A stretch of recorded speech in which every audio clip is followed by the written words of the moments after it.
कुमार है 16 कल्याणपुर विधानसभा से मैं अपनी उम्मीदवारी यहाँ पे नामांकन किया हूँ निर्दलीय प्रत्याशी के रूप में।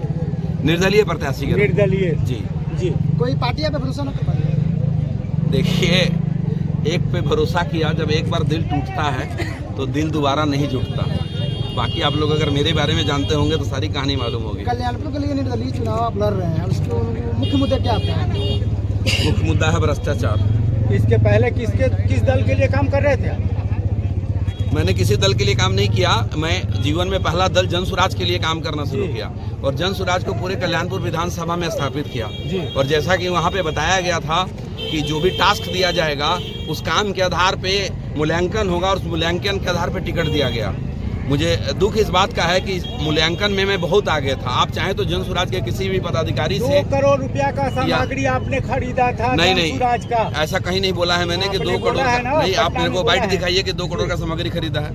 नहीं, ऐसा मैंने कभी बोला ही नहीं। आप लोग दिल को ताड़ मत बनाया कीजिए। मैंने ये नहीं बोला था। हाँ, जो मैंने बोला था ये बोला था कि 50 लाख रुपए का मैंने सामग्री खरीदा था। तो ये गलत इन्फॉर्मेशन। 2 करोड़ रुपए खर्च किए।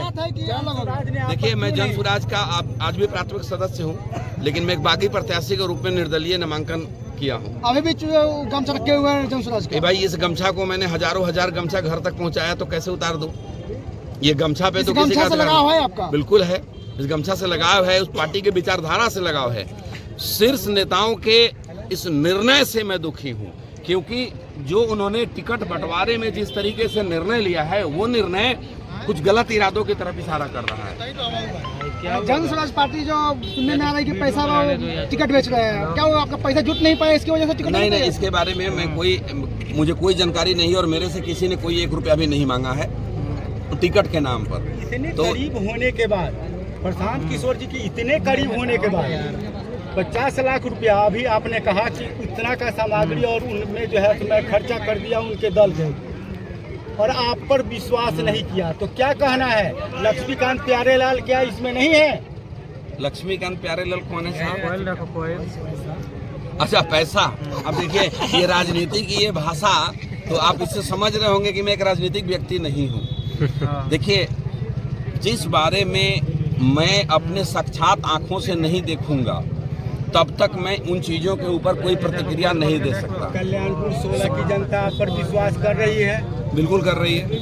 ये आप क्षेत्र में जाइए, सर्वे करिए। आप पत्रकार हैं, आप क्षेत्र में जाइए और देखिए कितनी जनता मेरे साथ है। सुनिए, आज कल्याणपुर विधानसभा से बहुत सारे नॉमिनेशन हुए हैं, बाकी भी लोग नॉमिनेशन किए हैं, उनके पीछे उनके कितने समर्थक है देख लीजिए, और एक बार कैमरा घुमा करके देख लीजिए, और इन लोगों का नारा और आवाज जो लगा रहे हैं उस पे आप लोग देख सकते हैं कि हमारे साथ कितने लोग। कल्याणपुर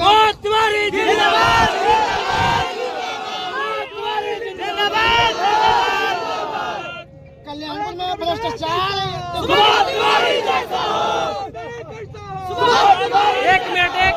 एक मिनट आप लोग, कल्याणपुर में भ्रष्टाचार को खत्म करना है कि और कुछ मुद्दा है? देखिए, 1000 मुद्दे हैं, जो सारी बातें आपको एक समय में नहीं बताया जा सकता, लेकिन जो बीमारी जड़ में है ना वो भ्रष्टाचार है, वो रुकेगा। देखिए, सरकार के पैसे आते हैं, पहली बात समझिएगा आप, सारे फंड के लिए, लेकिन वो विकास जैसा होना चाहिए वो नहीं होता है। जड़ में क्या है? भ्रष्टाचार है। जड़ को पकड़िएगा, सब चीज ठीक हो जाएगा। भ्रष्टाचार ठीक करेंगे, सड़कें अच्छी बनेंगी। आपका सोच है कि हम पहले जड़ को पकड़ेंगे ना? बिल्कुल, जड़ को पकड़ेंगे। जड़ पकड़ने के बाद भ्रष्टाचार खत्म हो जाएगा। बिल्कुल, जड़ में पानी ठीक से डालोगे ना, पत्ते हरे हरे दिखेंगे। और यहाँ पे पेड़ बड़ा है और जड़ खोद करके भ्रष्ट नेता और अधिकारी लोग खा गया है, उसी को दुरुस्त करने के लिए मैं राजनीति में आया हूँ कल्याणपुर।